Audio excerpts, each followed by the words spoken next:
கிறிஸ்துவுக்குள் மிகவும் அன்பான தேவ ஜனமே, ஆண்டவராகிய இயேசு கிறிஸ்துவின் இன்ப இனிய நாமத்தில் உங்கள் ஒவ்வொருவரையும் இயேசுவே என்னோடு பேசுமே என்கிற இந்த தின தியான நிகழ்ச்சியின் மூலமாக உங்கள் வீடுகளில் வந்து உங்கள் ஒவ்வொருவரையும் சந்தித்து உங்களோடு பேசுவதில் உறவாடுவதில் என் ஆண்டவருக்குள் நான் மிகவும் சந்தோஷமா இருக்கிறேன். எப்பொழுதும் கிறிஸ்துவுக்குள் சந்தோஷமா இருங்கள், உங்களே சந்தோஷமாய் காத்துக்கொள்ளுங்கள். நம்ம ஆண்டோட வசனத்தை பார்ப்போம் வாருங்கள். 2 நாளாகமம் 15:7, நீங்களோ உங்கள் கைகளை நெகிழ விடாமல் திடன் கொள்ளுங்கள், உங்கள் கிரியைகளுக்கு பலன் உண்டு என்றான். கைகளை தளர விட்டுறாதீங்க, எனக்கு கொஞ்சம் இதா இருக்குன்னு சொல்லாதீங்க, சமாதானம் இல்லைன்னு சொல்லாதீங்க, தொடர்ந்து ஓடுங்க. ஆண்டவர் உங்களை பார்த்து சொல்லுகிறார், நீங்க செய்கிற கிரியைகளுக்கு பலன் உண்டு. அப்போ ஏன் பலன் இன்னைக்கு வரைக்கும் இல்லை? ஆண்டவர் சொல்றாரு, 2 நாளாகமம் 15:3 சொல்லுகிறது, இஸ்ரவேலிலே அநேக நாளாய் மெய்யான தேவனும் இல்லை, உபதேசிக்கிற ஆசாரியனும் இல்லை, வேதமும் இல்லை.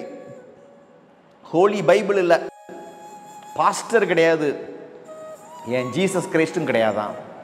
அப்புறம் எப்படி கையின் கிரியைகள் ஆஸ்வதிக்கப்படும்? ஆண்டவர் சொல்லுகிறாரு, உன்னை முதலாவது சத்தியத்தை அறிய பண்ணுவேன். யோவான் 8:32 சொல்லுகிறது, சத்தியத்தையும் அறிவீர்கள், சத்தியம் உங்களை விடுதலையாக்கும் என்றார். ஹல்லேலூயா. சத்தியம், the word of God, அதை உங்களை அறிய செய்வார், அது உங்களை விடுதலையாக்கும். Hallelujah. Yes, thank you Jesus. பாருங்க, 2 நாளாகமம் 15:15 பின்பகுதி, கர்த்தர் அவர்களுக்கு வெளிப்பட்டு சுற்றுப்புறத்தாரால் யுத்தமில்லாதபடிக்கு அவர்களை இளைப்பாற பண்ணினார். எப்பொழுது இளைப்பாற பண்ணினார்? முழு மனதோடு அவரை தேடின பொழுது சுற்றுப்புறத்தாரால் யுத்தமில்லாத ஒரு வாழ்க்கையை ஆண்டவர் கொடுத்தார். முதலாவது சத்தியத்தை அறிய பண்ணுவார். 2வது, ஆண்டவர் நீங்க அவரை தேட வைத்து உங்கள் யுத்தங்களை ஓய பண்ணுவார். ஹல்லேலூயா. ஆமா, நீங்கள் சத்தியத்தை அறிய அறிய உங்களுக்கு எதிரான எல்லா யுத்தங்களும் தகர்ந்து போகும். நீங்க ஆண்டவர் எவ்வளவு தூரம் தேடுறீங்களோ அவ்வளவு தூரம் உங்களுக்கு எதிரான யுத்தங்கள் எல்லாம் அழிந்து போகும். தேவ ஜனமே, சமாதானம் இல்லைன்னு சொல்றீங்களா?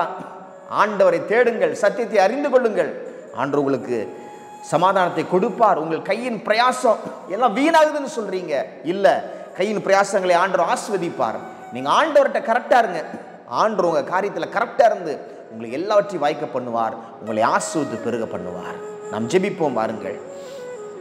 ஆண்டவரே, இந்த ஜனங்கள் சொல்றாங்க, என் கையின் கிரியைகள் எல்லாம் ஆஸ்வதிக்கப்படவில்லை என்று சொல்லி கவலைப்படுறாங்கப்பா. ஆண்டவரே, இவர்களை உற்சாகப்படுத்தும் ஆண்டவரே, உயிர்ப்பியும் ஆண்டவரே, சத்தியத்தை அறிகிற அறிவு உண்டாகட்டும், உம்மை முழு இருதயத்தோடு தேடட்டும், சமாதானத்தை கண்டடையட்டும், கையின் கிரியைகள் ஆசீர்வதிக்கப்படட்டும். இந்த நாள் முழுவதும் நல்ல செய்திகள் இவர்களை தேடி வரட்டும் ஆண்டவரே. இவர்களை முத்தமிட்டு ஆசீர்வதியும் அப்பா, இவங்களை கட்டிக்கொண்டு அரவணைத்து இவர்களை ஆசீர்வதியும் ஆண்டவரே. உமக்கு நன்றி அப்பா. நன்றி செலுத்தி இந்த ஜெபத்தை எங்கள் அன்பர் இயேசு கிறிஸ்துவின் நல்ல நாமத்தில் ஏறெடுக்கிறோம் எங்கள் வல்ல பிதாவே. ஆமென்.